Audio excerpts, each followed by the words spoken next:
हम लोग धारावाही वृत्ताकार लूप तथा धारावाही कुंडली के केंद्र पर चुंबकीय क्षेत्र पढ़ते हैं।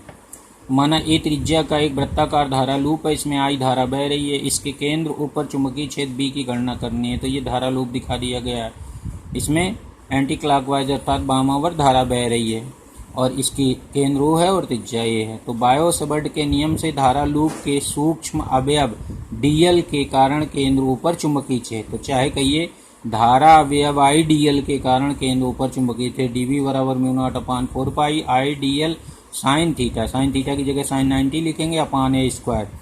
जो थीटा यहाँ पर लिया जाता है बायो-सवर्ट नियम में, वो धारा अवयव अर्थात अल्पांश और अल्पांश को उस बिंदु से मिलाने वाली रेखा के बीच का कोण लेते हैं। तो अल्पांश को उस बिंदु से मिलाने वाली अर्थात केंद्रों से मिलाने वाली रेखा एक त्रिज्या है। तो किसी बिंदु पर वृत्ताकार लूप के किसी बिंदु पर जो अल्पांश की दिशा और अल्पांश से O पर मिलाने वाली यानी त्रिज्या परस्पर लंबवत होते हैं, ये हम लोग ऑलरेडी जानते हैं। तो यहाँ पर थीटा 90 डिग्री लिया जाएगा, तो ये 1 हो जाएगा। अब यहाँ पर dv बराबर आ जाएगा mu naught upon 4 pi I D L upon A square. अब यहाँ पर जो आई वेक्टर डी एल से ये जो त्रिज्य वेक्टर ए वामावर्त है, अगर हम आइडियल से वेक्टर ए की तरफ जाएं तो वामावर्त जाना पड़ेगा। तो हमने अभी पहले सिखा रखा है कि अगर धारा अवयव की दिशा से उस बिंदु की ओर जिधर पर चुंबकीय क्षेत्र निकालना है की ओर जाएं, अगर वामावर्त जाते हैं तो जो चुंबकीय क्षेत्र की दिशा होती है वो ऊपर की ओर होती है। तो यहाँ पर ऊपर की ओर चुंबकीय क्षेत्र होगा कार्यगत तल के लंबवत। तो यहाँ पर हमने ये दिखाया हुआ आइडियल से हम लोग जब O की ओर जाते हैं तो हमें एंटी क्लॉकवाइज मूवमेंट लेना पड़ता है, यानी वामावर्त हमें चलना पड़ता है।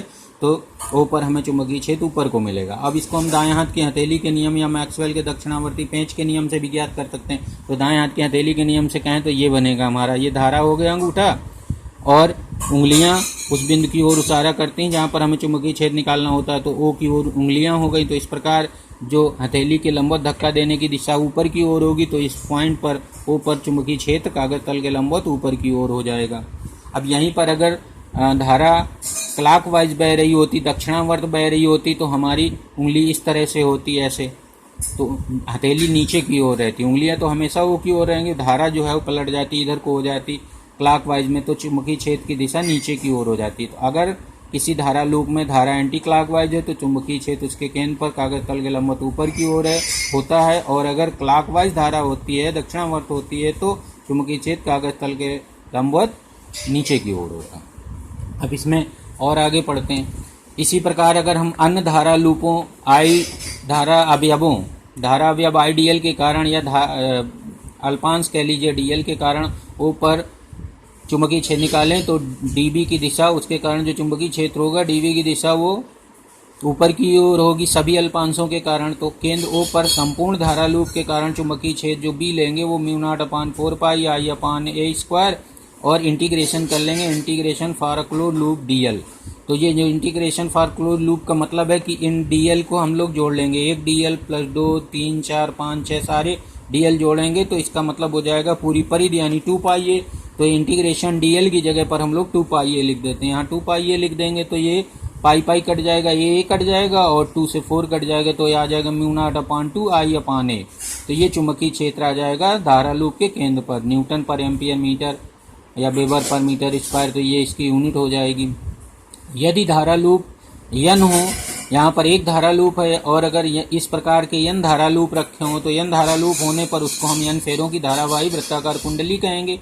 तो उसके केंद्र पर चुंबकीय क्षेत्र एक लूप के कारण चुंबकीय क्षेत्र का n गुना हो जाएगा। तो B बराबर हो जाएगा म्यू नॉट अपान 2 एन आई अपान ए। तो ये हो जाएगा n फेरों की धारावाही कुंडली के वृत्ताकार धारावाही कुंडली के केंद्र पर चुंबकीय क्षेत्र का फार्मूला। अब यहाँ पर ये मैंने बता दिया कि अगर धारा दक्षिणावर्त क्लॉकवाइज है तो ऊपर बी की दिशा नीचे की ओर होगी, ये मैंने पहले समझा रखा। अब एक यहाँ पर बहुत ही इंपॉर्टेंट पॉइंट ये है, अब हम लोग नए तरीके से इसको नया फार्मूला जो कि कंपटीशन के लिए बहुत ही लाभदायक है वो सीखते हैं।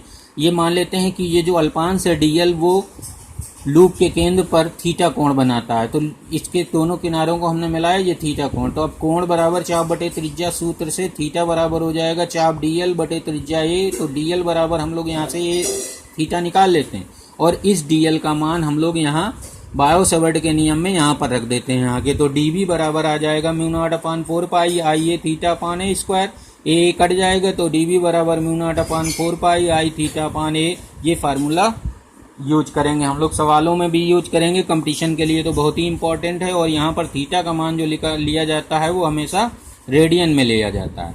अब इसके उदाहरण समझिए जरा। जैसे मान लीजिए एक वृत्ताकार लूप का 1/4 आर्क दे दिया गया है, चाप दे दिया गया है, उसके कारण केंद्र पर चुंबकीय छेद निकालना है। तो ये थीटा 90 डिग्री हो जाएगा 1/4 के कारण, तो 90 डिग्री को हम लोग रेडियन में बनाएंगे, π/2 रेडियन हो जाएगा। तो अब यहाँ पर मान रख देंगे थीटा की जगह पर, तो ये थीटा की जगह π/2 लिख लेंगे, तो पाई से पाई कट जाएगा और 4 दूना 8 हो जाएगा, म्यू नॉट अपान 8 आई अपान ए हो जाएगा।